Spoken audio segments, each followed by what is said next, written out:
ما عشان كده انا بقول لك ان انا رغم سني ده بفتقدها في مواقف كتيره، ببقى حاسه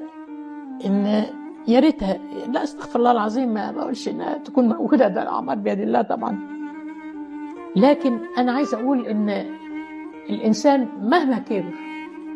ومهما كبر في السن، مهما علي في المقام، مهما سبحانه وتعالى اداله من واسع، فوجود امه جنبه اغلى واغنى من كل ده. مفيش شك وجود الام جنب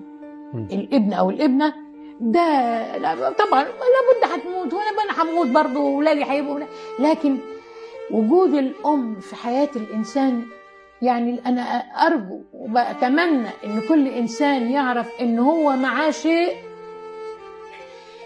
لما هيفقده، مش هقول ان فقده، لما يفقده هيبقى فقد الدنيا وما فيها. دمعة على امي، لا كتير قوي لما بتذكر حاجات كتير قوي حنيتها ويعني ان هي احنا نمرة واحد في حياتها. انا بحمد ربنا ان ولادي نفس الشيء، يعني نفس الشيء، عارف زي كأنها حلقة بتدور.